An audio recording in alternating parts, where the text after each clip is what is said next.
ഓടപ്പൂ എന്ന് പറയുന്നത് കൊട്ടിൽ പെരുമാളിന്റെ ഏറ്റവും പ്രധാനപ്പെട്ട പ്രസാദമാണ്. ഇത് നിലവിൽ ദക്ഷയാഗം നടന്ന ഭൂമി ആയതുകൊണ്ട് തന്നെ വീരഭദ്രം വരുന്ന സമയത്ത് ദക്ഷയാഗം നടത്തിയ മുഖ്യ ആചാര്യൻ ഭൃഗുമുനിയുടെ താടി വലിച്ച് ഓടക്കാട്ടിൽ എറിഞ്ഞെന്നും അതിനുശേഷം ആണ് ഈ ഓടപ്പൂ ഭക്തജനങ്ങൾ മുഖ്യ പ്രസാദമായിട്ട് കൊണ്ടുപോയി തൂക്കുന്നത്. ഈ ഓടപ്പൂ എന്ന് പറയുന്നത് ഒരു വർഷം നമ്മുടെ കുടുംബത്ത് ശിവചൈതന്യം നിറഞ്ഞു നിൽക്കാൻ വേണ്ടിയും നമ്മുടെ കുടുംബം ശിവന്റെ പരിരക്ഷണയിൽ നിൽക്കുന്നുള്ള വിശ്വാസം കൊണ്ടാണ് ഓടപ്പൂ ഭക്തജനങ്ങളൊക്കെ പ്രസാദമായ രീതിയിൽ വാങ്ങിച്ചുകൊണ്ട് പോയി വീടിൻ്റെ മുൻവശങ്ങളിലും അതുപോലെ വാഹനങ്ങൾ അതുപോലുള്ള പ്രധാനപ്പെട്ട കച്ചവട സ്ഥാപനങ്ങളുടെയൊക്കെ മുമ്പിൽ തൂക്കുന്ന ഒരു വിശ്വാസത്തിന്റെ ഭാഗമാണ്.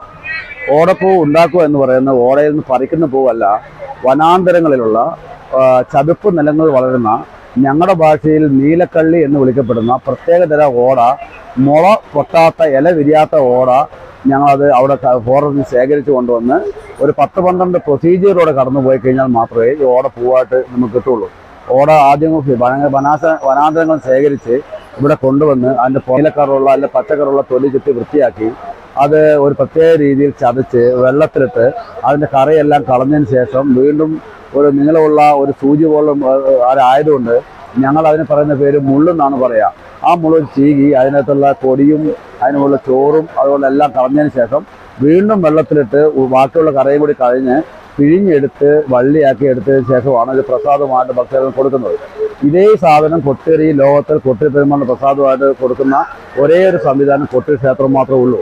കൊട്ടിൽ ക്ഷേത്രം തന്നെ നിങ്ങൾ വന്നാൽ കണ്ടാൽ അറിയാം. കൊട്ടിൽ ക്ഷേത്രം എന്ന് പറയുന്നത് വലിയ മണിമന്ദിരങ്ങളും മാളികളും ഒന്നുമല്ല, പ്രകൃതിയോട് ഇണങ്ങി പ്രകൃതിയോട് ചേർന്ന് നിൽക്കുന്ന ഒരേ ഒരു ക്ഷേത്രം, ഇന്ത്യയിൽ തന്നെ അറിയപ്പെടുന്ന ഒരേ ക്ഷേത്രം ശിവക്ഷേത്രം എന്ന് പറയുന്നത് കൊട്ടിയൂർ അമ്പലം മാത്രമാണ്.